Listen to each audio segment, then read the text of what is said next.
جزائر صغيرة في باري، هاي قعدوا معايا. مرحبا بكم في بارباس، أكبر حومة تاع الجزائريين في باري. شحال عندي ماكليتش في الزنقة وبالوقفة تاني. تخرج من الستاسيون تاع بارباس دور ادروا تلقاها. يا خو بيتزا كوفال واش فيها؟ هنا في بارباس ما كان له تتعلم فرونسي بالعربية تعيش. يا خو عطيني وحدة كوفال.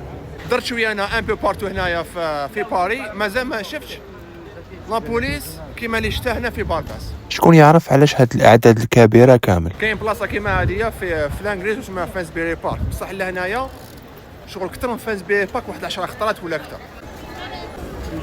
تاع الجزائريين حدث ولا حرج، ما شاء الله. كاين لي ريستورون، لي فاست فود، الحفافين، كاين كلش.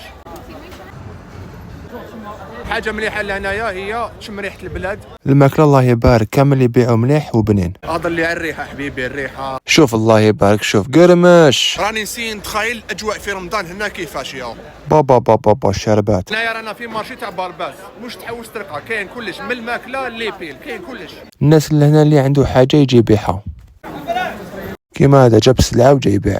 عباك المارشي هذايا كارثه يا ما تقدرش ميم با وين تمشي يا، ما تفهم روحك في لافريك، ما تفهم روحك في اسيا، مخلطه وخلاص يا. الازدحام البشري بصح مليح. حتى القفاطن تاع الجزائر وكاين هنايا. هاي ليك اللي عندها وليمه ولكش حاجه تجي لهنا. على بالكم الله يبارك الكميه تاع لي جان الجيريان اللي راهم هنايا في بارباس، تقول الجزائر كاع طلعت لهنايا. عاوتاني اللي عنده معلومات على بارباس كيف حتى ولات هكذا معمره بالجزائريين يخليها لنا في التعليقات لعلها نستفادوا معاه. صراحه خوتي بارباس انا شخصيا عجبتني وماذا بيا نجي ليها كل يوم. هيا كل واحد يعطينا رايه في التعليقات. هيا السلام عليكم.